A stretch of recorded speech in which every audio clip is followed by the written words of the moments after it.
शिवलिंग पर चढ़ा हुआ जल पीने से कुछ ऐसी घटना घटित होगी जिसका अंदाजा लगाना भी लगभग न के बराबर है।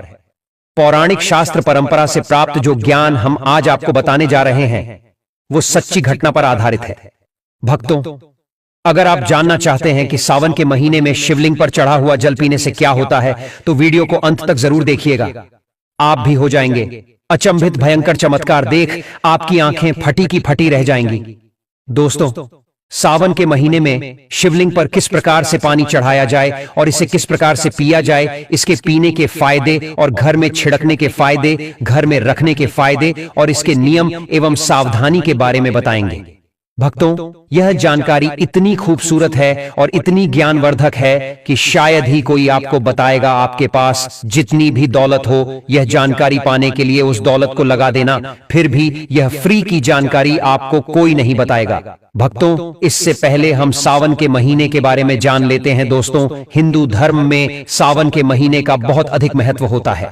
सावन का महीना हिंदू पंचांग का 5वां महीना होता है। यह महीना भगवान शिव को समर्पित होता है।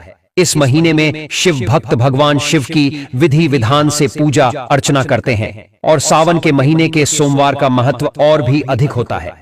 इस माह में शिव की पूजा अर्चना करने से सभी मनोकामनाएं पूरी हो जाती हैं।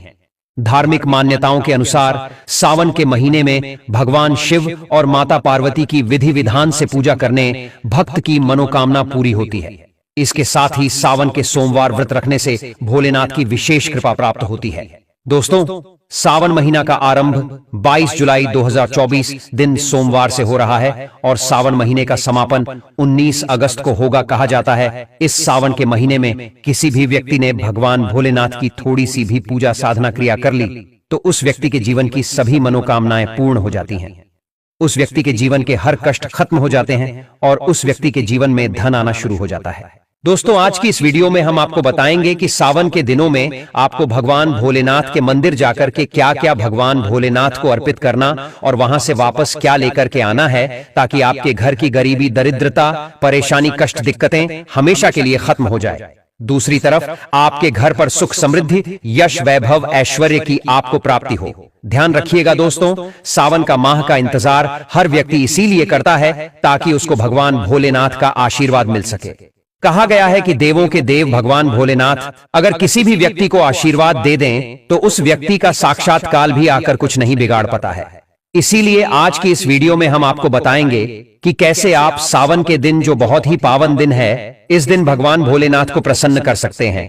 कैसे आपको भगवान भोलेनाथ का आशीर्वाद प्राप्त हो सकता है और कैसे सावन के दिनों में शिवलिंग की आपको पूजा करनी है, वह भी खास उपाय करते हुए। कैसे आपको शिवलिंग पर क्या क्या चढ़ाना है और क्या क्या वहां से लेकर अपने घर पर वापस लेकर आना है ताकि आपके घर पर अन्न और धन का भंडार कभी भी कम ना हो। देखिए दोस्तों, आपके जीवन में कितनी ही बड़ी परेशानी हो, कितनी ही बड़ी दिक्कत क्यों ना हो, मान लीजिए आपके जीवन में धन की समस्या है, मान लीजिए आप नौकरी की प्राप्ति के लिए बहुत ही ज्यादा परेशान हो चुके हैं, आपके शत्रुओं ने आपको घेर लिया है, संतान की प्राप्ति आपको हो नहीं पा रही है, तो एक बात का ध्यान रखिएगा दोस्तों, सावन का पावन दिन एक ऐसे दिन होते हैं जिस दिन कोई भी व्यक्ति अगर थोड़े से उपाय कर लेता है, भगवान भोलेनाथ की साक्षात पूजा कर लेता है, तो उस व्यक्ति की कितनी ही बड़ी मनोकामना हो, कितनी ही बड़ा कष्ट हो, वह खत्म हो जाता है और उसकी मनोकामना पूर्ण हो जाती है।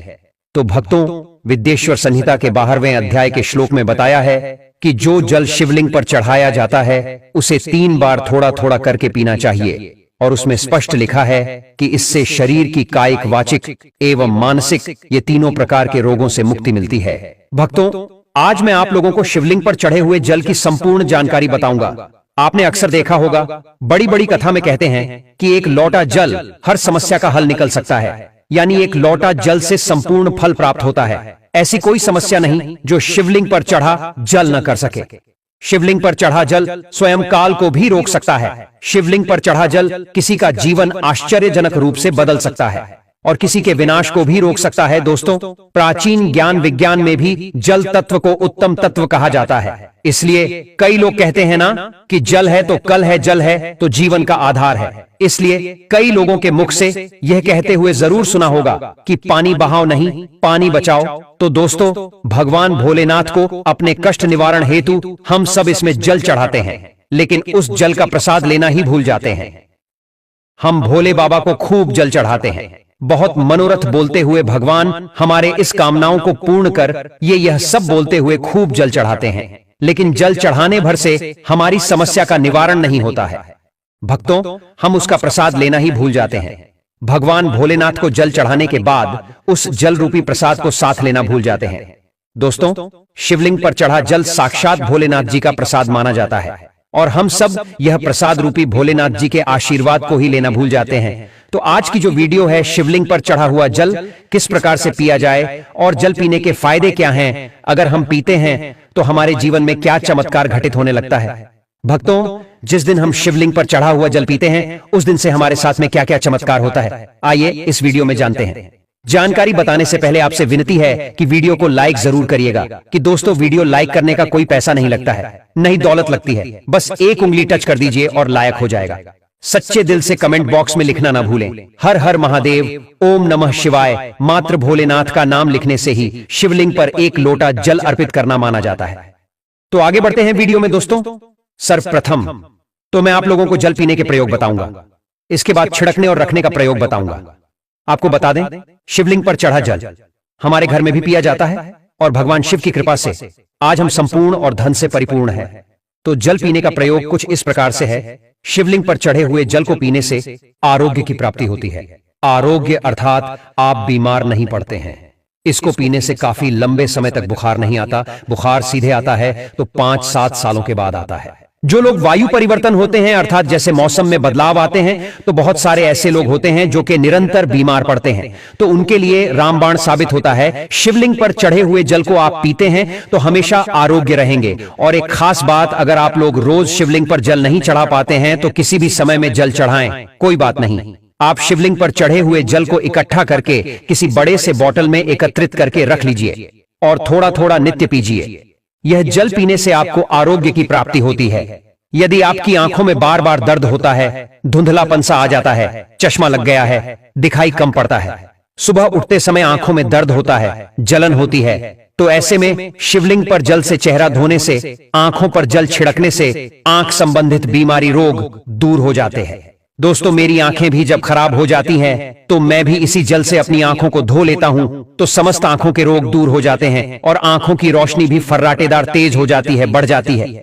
भक्तों, शिवलिंग पर चढ़ा हुआ जल पीने से भाग्य बलवान होता है। अर्थात अगर आपका दुर्भाग्य आपका पीछा नहीं छोड़ रहा है, आपकी किस्मत आपका साथ नहीं दे रही है, आप किसी भी परेशानी से जूझ रहे हो, आप किसी भी शरीर की पीड़ा से जूझ रहे हो, तो शिवलिंग पर चढ़ा हुआ जल पी लीजिए। आपका भाग्य बलवान होगा और आपका दुर्भाग्य आपसे कोसों दूर भागेगा। अगर किसी भी प्रकार का ग्रह दोष बाधा आपको सता रही है, आपको समझ में नहीं आ रहा, जिसके कारण आपके आध्यात्मिक उन्नति रुक चुकी है, आप आगे नहीं बढ़ पा रही हैं, या फिर सफलता की ओर जैसे कदम रखते हैं, किसी भी प्रकार के विघ्न बाधा परेशानी आपके जीवन में आ जाती है, तो यह सब नवग्रह के कारण होता है और अपने पूर्व कर्मों के कारण होता है। तो ग्रह दोष एवं समस्त प्रकार की बाधा से बचने के लिए शिवलिंग पर चढ़े हुए जल को नित्य पीजिए। आपकी कैसी भी ग्रह नक्षत्र की पीड़ा आपको सता रही है, वह जड़ से समाप्त हो जाएगी।